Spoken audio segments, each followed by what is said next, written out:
Pada zaman dahulu kala, tepatnya di wilayah Sumatera Selatan, terdapat putri kemarau. Nama asli putri tersebut adalah Putri Jelitani. Dia disebut putri kemarau karena lahir pada musim kemarau. Sayangnya, ibundanya sudah meninggal dunia, sehingga dia menjadi putri sematawayang sang raja. Raja tersebut adalah raja yang bijaksana. Negeri yang dipimpinnya begitu tentram dan makmur. Namun, pada suatu ketika, negeri tersebut dilanda musim kemarau yang begitu panjang. Bagaimana ini? Apakah kau sudah mengamati kondisi desa beberapa bulan ini? Ya, desa ini tampak begitu menyedihkan. Ada banyak rakyat yang mengeluh tentang musim kemarau ini. Mereka kekurangan air. Tidakkah kau berpikir, sebaiknya kita menghadap raja saja agar beliau menangani masalah ini? Aku setuju. Ayo kita ke istana. Dalam perjalanan, mereka bertemu dengan rakyat yang lainnya. Rakyat tersebut ikut bergabung untuk menuju istana bertemu dengan sang raja. Kalian hendak kemana? Kami ingin menghadap raja agar mengatasi masalah kekeringan ini. Apakah kau ingin ikut? Aku ikut. Sawahku juga kering akibat musim kemarau ini. Mereka berjalan ke istana. Setibanya di istana, mereka langsung bertemu dengan raja.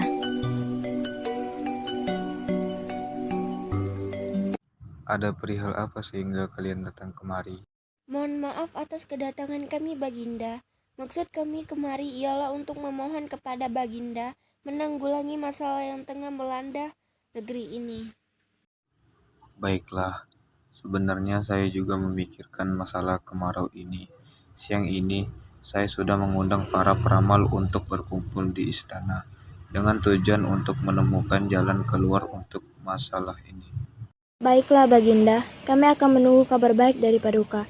Kalau begitu kami mohon pamit Baginda.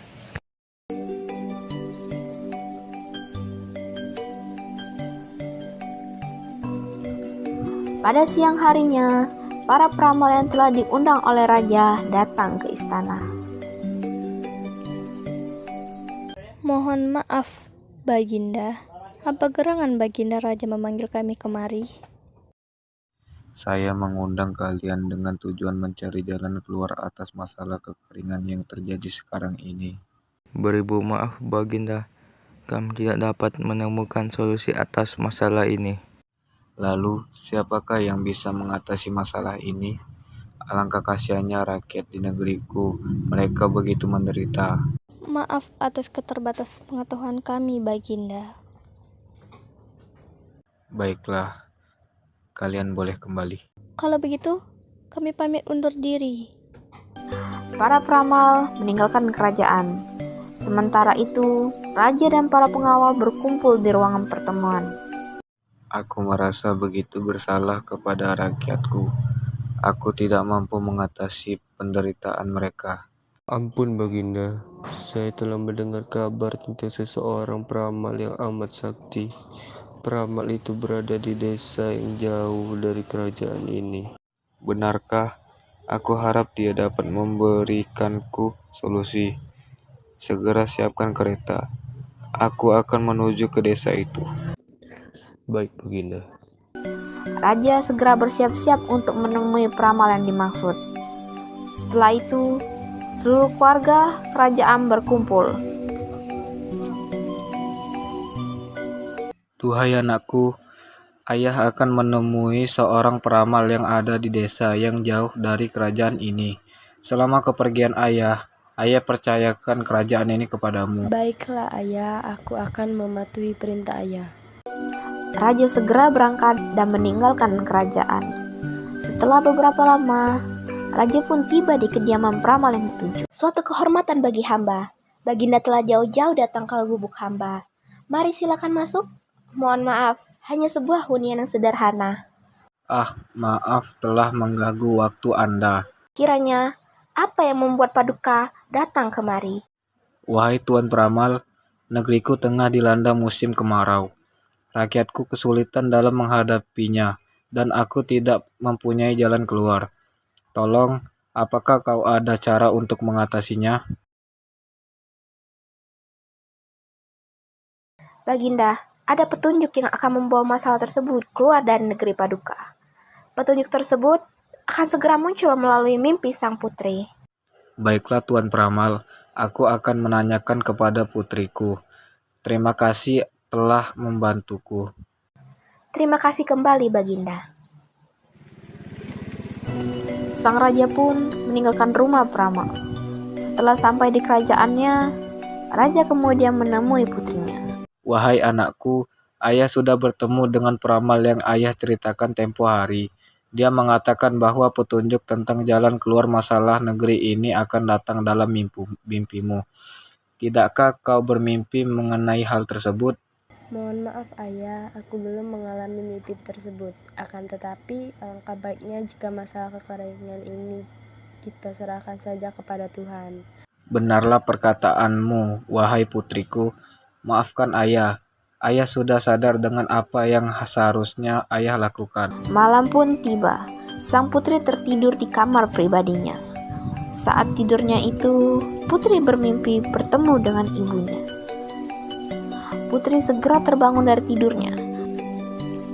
Raja juga masuk ke dalam kamar Putri Kemarau untuk menenangkannya. Ayah, aku mendapatkan mimpi. Dalam mimpi tersebut, aku bertemu dengan ibunda. Ibunda mengatakan bahwa kesulitan yang tengah dialami oleh negeri ini akan segera berakhir apabila ada seorang gadis yang bersedia berkorban dan mau menceburkan dirinya ke laut. Bila memang begitu, mari kita berikan pengumuman kepada rakyat tentang hal ini. Ayah juga akan mengadakan sayembara untuk menemukan gadis yang rela berkorban untuk kerajaan ini.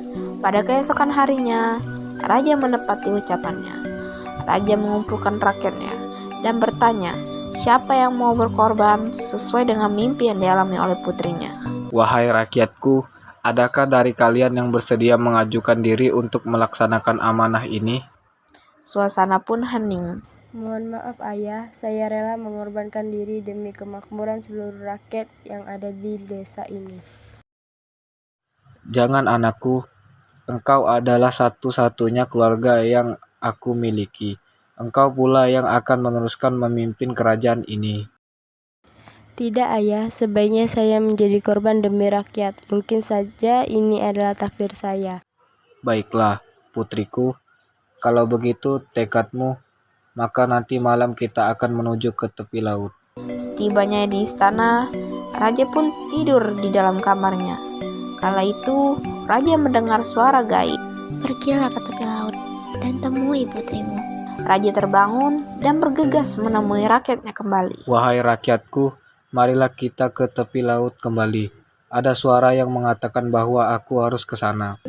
Raja dan rakyat menuju ke tepi laut dan menemukan putri di sana. Terima kasih Tuhan, Engkau menyelamatkan putriku.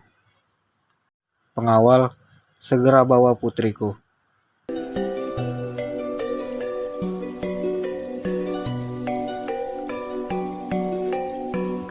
Raja pun sangat bersukacita dan rombongan itu pun kembali ke istana.